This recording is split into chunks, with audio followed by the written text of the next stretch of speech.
Are you guys thinking about the year ahead, 2021 and the future?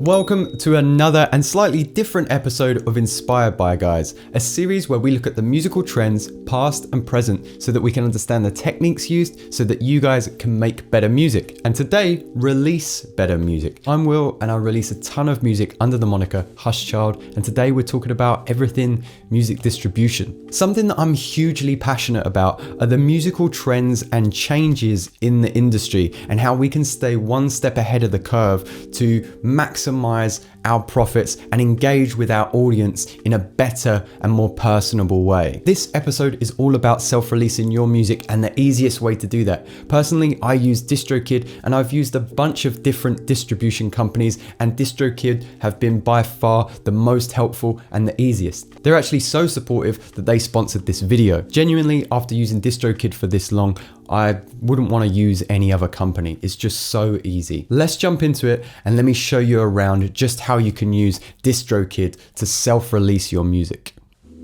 All right, so we're here, we're at the computer. Let me break this down for you guys. When you head over to DistroKid, this is the page that you're going to be welcomed with, okay? DistroKid, be prolific. And you guys can actually go to /VIP/Will Hatton. And this is really cool. Looks like you clicked a VIP link to get here. Someone sure loves you.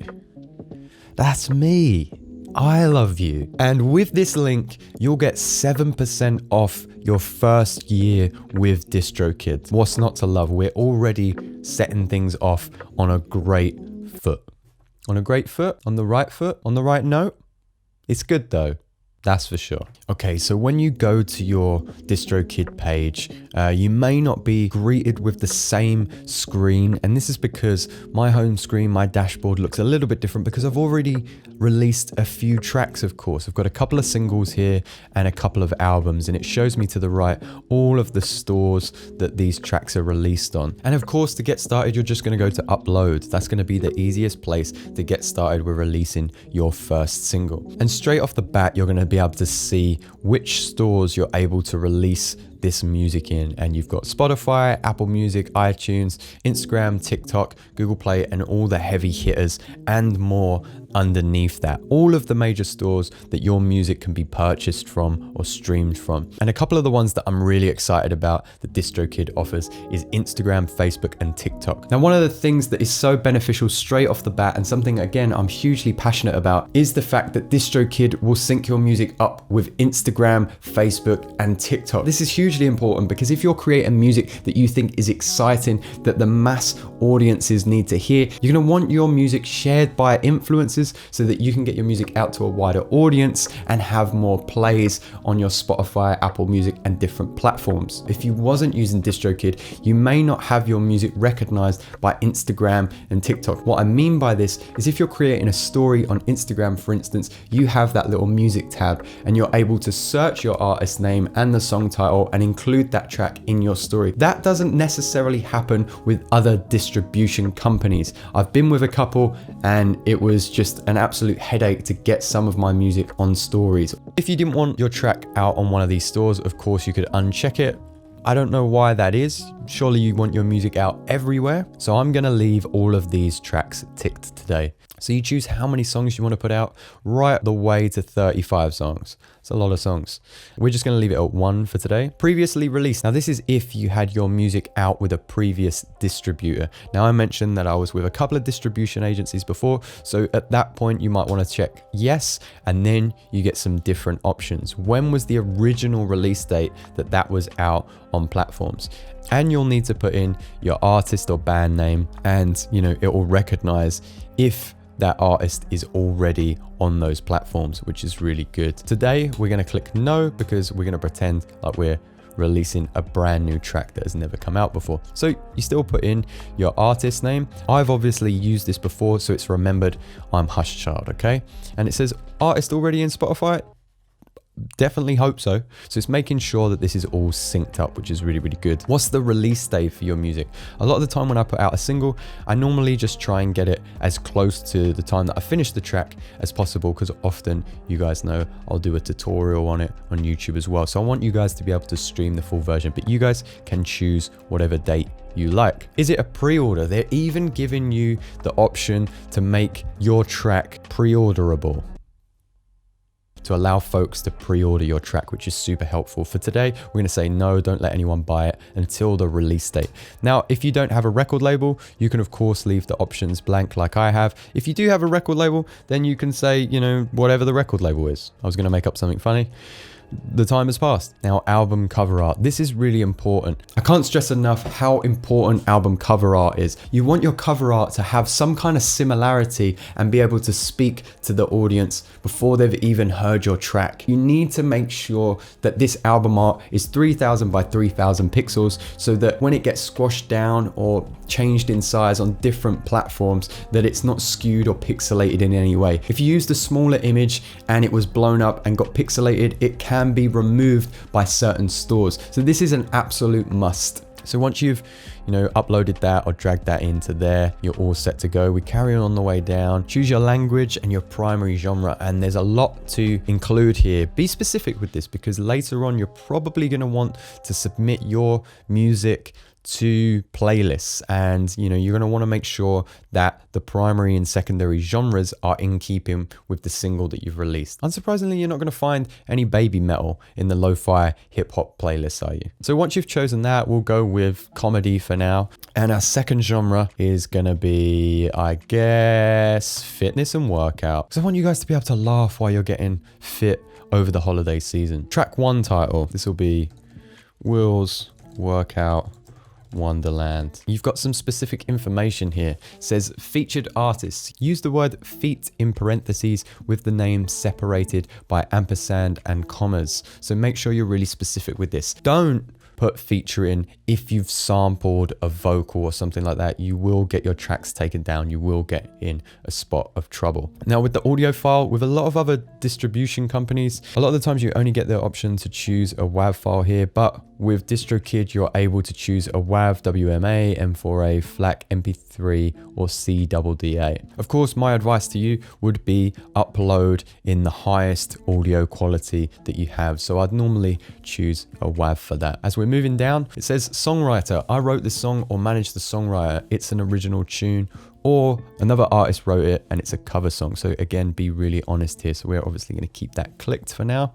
Songwriter's real name. Now the reason for this is for credits, yeah? So that if you do go under a few different aliases, or you write a song for someone or ghost produce for someone, you have the credit legally bound to that track. So here I would just put Will Hatton. Explicit lyrics, no. A lot of my music is instrumental, as you know. So explicit lyrics, no. After that, is this a radio edit? So is this clean and safe to be played on radio? Instrumental, again, this song contains lyrics, or it's completely instrumental and has no vocals in it. Preview clip start time. So with this, you can click let streaming services decide. I normally leave this click, so if anybody previews the track, there's just kind of a section of the song there. But if you do want to choose a specific section, then you can click this button and choose the minute and seconds that good part of the song plays from. You can also choose the track price, okay, 69 cents, 99 cents, or $1.29. Again, I normally leave this in the middle, but that is entirely up to you. If you think you're going to be earning the big money, whack that up to $1.29. We're almost at the end. It says extras, optional, but awesome, and they are awesome. First of all, we've got YouTube money. Get notified and paid if your music is ever used in any YouTube videos. We'll add this single to YouTube's Content ID database and continually scan for matches. So this is what I mentioned at the beginning. If anybody adds your track to their backing music, maybe it's an influencer talking over the track, they're not going to get monetized.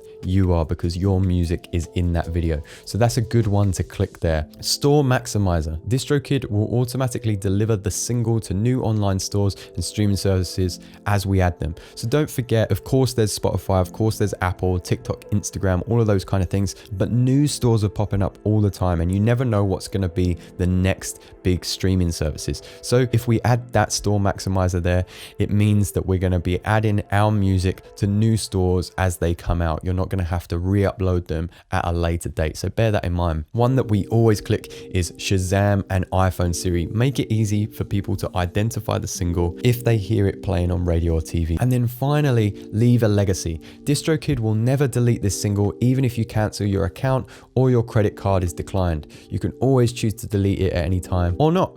You will continue to accrue all royalties as normal, protect your music, and leave a legacy for future generations. So even if you die, your music will still be up there and your estate will continue to accrue money there. So 4 things there to bear in mind, but will benefit your music release. Okay, and then finally we've just got a few tick boxes here. I selected YouTube Music as a store, so I won't email DistroKid later asking, why'd you upload my music to the YouTube? This happens often when you upload your music. Sometimes you'll see artists, if you look for Hushchild on YouTube, you'll see obviously my youtube.com/TheWillHatton. Make sure you like and subscribe, but you will also sometimes see Hushchild topic with the songs there, and that's because that's created by DistroKid. So there's a page for my music that they've created. Okay, always beneficial to click that one. I recorded this music and am authorized to sell it in stores worldwide and collect all royalties. So again, be honest. Did you record all of this music? If you're using samples, are they cleared? Have you used a website like Splice? Have you manipulated those samples so it's not getting tagged by Shazam as another artist? Be honest if this music is 100% yours, or you may get in trouble. I'm not using any artist name in my name, song titles or album title without their approval. Again, going back to that featuring artist, have you got the artist permission to feature them in this song? So we can click that as well. I have read and agreed to the terms of the DistroKid distribution agreement. Once you've had a read of this, then you want to click done. Now I'm not uploading any music today, so I'm not going to do that. Following clicking done, they'll also generate a link for you where your audience can pre-save your track, which is super handy. You can put that on your Instagram, you can put that on your link tree, and then folks can go there and pre-save your track. Once your track's been out for a little bit, you'll be able to look at my music tab, which is the tab we saw at the beginning there, which obviously lists all the music that you've released and the stores that you can purchase it from or stream it from. We'll also have our teams tab. Dude, one of the things that I love about DistroKid is the fact that you can use the tab called teams. And what teams does is it allows you to share a percentage with somebody that you wrote the track with or maybe sold the beat to. So the ways that I've used teams is a lot of times I make use of session musicians, maybe a session guitarist, and I want to be able to share some of the profits of that song with that person. All I have to do is input their email and then share a percentage, and then anytime that song gets some plays, they also earn some revenue as long as they have a DistroKid account as well. Super handy. Obviously we've got stats there, and we can look at how many plays we're getting over time, the different streams, and over the last year. If you've got more than one moniker, maybe you make music under a couple of aliases, then you can separate that by aliases, and you can also separate it by streaming platform and song title. Finally, there might be a 1 to 2 month delay, but after some time you can click on the bank option, and this will show you a breakdown of how much money you have left in your DistroKid bank. So how much money have you accrued over time from all of the streaming platforms? And when I say DistroKid bank, you do have to withdraw that money from DistroKid into your bank account or PayPal. So that will be displayed on the right, and you can see breakdowns by artist, song, and service. Always quite handy if you're a self-employed individual, or you just want to see, which platform pays the most if you want to do an exclusive release in the future, for instance. There we have it, guys. I'm super passionate about this subject because as we move into the year 2021 and musical trends change, you want to be keeping up with the quickest ways to self-release your music and get that instant gratification and start getting paid for your releases. Once again, a reminder, guys, if you use the URL distrokid.com/VIP Will Hatton, you'll get a 7% discount on your first year of using DistroKid. I'll leave a link to that in the description below, as well as everything else that we've spoke about in previous videos. Once again, a massive thanks to DistroKid for sponsoring this video. I thank you guys. If you want to see more content like this, do leave a comment below as what you're looking forward to in future videos. Like, subscribe, hit that bell icon if you want to find your way back for whatever reason, and I'll see you guys next time.